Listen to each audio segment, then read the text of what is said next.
இருப்பாங்க. அந்த அம்மாவுக்கு தன்னுடைய பிள்ளையை நல்லபடியாக வளர்த்து ஆளாக்கி விட வேண்டும் என்று பெரிய ஆசை. 4 இடத்துல வேலை பார்ப்பாங்க, கஷ்டப்படுவாங்க, ரொம்ப சிரமப்படுவாங்க. அந்த பொண்ணுக்கு ஒரு ஃப்ரெண்ட் இருப்பா. அந்த பொண்ணுக்கும் அந்த தன் ஃப்ரெண்டோட அம்மாவை ரொம்ப பிடிக்கும். தன் மகளுக்காக இந்த அம்மா இவ்வளவு கஷ்டப்படுறாங்க. அவங்க வீட்டுக்கு இவளும் போய் நல்லது கெட்டது ஹெல்ப் எல்லாம் பண்ணுவாங்க. அவங்க அம்மாக்கு அடிக்கடி முடியாம போன இருமிக்கிட்டே இருப்பாங்க.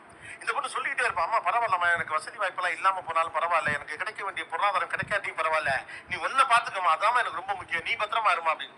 அந்த அம்மா என்ன பண்ணுவாங்கன்னா, யாரும் குறை சொல்லிடக்கூடாது, தன் பிள்ளைய சரியா ஆளாக்கலே நினைச்சிடக்கூடாதுன்னு சொல்லிட்டு அந்த அம்மா போராடி போராடி போராடி ஒரு இடத்துல அவளை பெரிய ஆளாக்கிடுவாங்க. ஆனா பெரிய ஆளாக்கிட்டு அவள் நல்லா வளர்ந்து நிக்கல, அந்த அம்மா இறந்து போயிடுவாங்க. ஒரு நாள் அந்த கல்லறைக்கு அந்த நினைவு நாள் அன்னைக்கு மலர் வளையம் வைப்பதற்காக அந்த இறந்து போன அம்மாவினுடைய மகளும் அந்த தோழியும் போவாங்க. அப்ப போறப்ப அந்த தோழி பூச்செண்டு வைப்பா, இந்த பொண்ணு வைக்க மாட்டான். அப்ப கேப்பா, என்னடி அம்மாவுடைய நினைவு நாள் அன்னைக்கு அம்மாவுக்கு மலர் செண்டு வைக்க மாட்டேங்கிறோம்னா, இல்ல எங்க அம்மா மேல எனக்கு கோபம். என்ன இப்படி சொல்ற, உன் தாயை போல ஒரு தாயை பார்க்க முடியுமா? உனக்காகவே கடைசி வரை வாழ்ந்தார், உனக்காகவே உணவு சாப்பிடாமல் கஷ்டப்பட்டா, உனக்காகவே வாயை கட்டி வைத்த கட்டி உன்னை படிக்க வச்சா, உன்னை ஆளாக்கனா, உனக்கு எல்லா கெட்டதும் நல்லது கெட்டது பண்ணா, இன்னைக்கு நீ இந்த இடத்துல இருக்கிறியே அதுக்கு காரணமே உங்க அம்மா தானே. நான் இந்த இடத்துல இல்லாட்டி சந்தோஷமா இருப்பேன், எங்க அம்மா இருந்திருந்தா அப்படின்பா.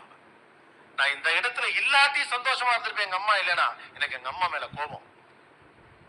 எனக்கு என்னென்னமோ பண்ணுது, உடம்பு என்னமோ பண்ணுது, என் வயசுக்கு மூளை என்னமோ பண்ணுது, உடம்புல மாற்றங்கள்லாம் நிறைய நடக்குது, மனசு பல எண்ணங்கள் தேடுது.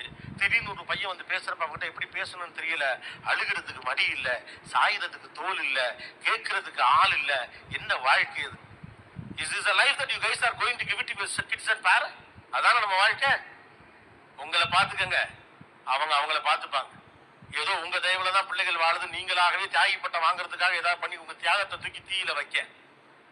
நீங்க உங்களை நல்லா பாத்துக்கங்க. தந்தை கூட இருக்கிறான் என்பதுதான் தெம்பு. தந்தை என்ன சேர்த்து வைத்திருக்கிறான்ங்கிறது தெம்பு இல்ல. நாளை பின்னைக்கு எனக்காக என்ன பண்ணீங்கன்னு உங்க பிள்ளை கேட்டுப்படுங்கிற ஒரு பயத்துக்காக தானே இவ்வளவு கேள்வி. ஒரு நாள் அவன் கேட்டா அவனுக்கு விளக்க சொல்லுங்க, நான் கூட இருக்கண்டான்னு. சச்சின் டெண்டுல்கர் கிரவுண்ட்ல இறங்குறதுக்கு முன்னால விவியன் ரிச்சர்ட்ஸ் ஒரு முறை ஒரு வார்த்தை சொன்னதாக சொல்லுவார்கள். எந்த அளவுக்கு உண்மைன்னு தெரியல, ஆர்டிபிஷியல் இன்டெலிஜென்ஸ் எல்லாரும் கூகுள்ல போய் கிராஸ் செக் பண்ணிக்க.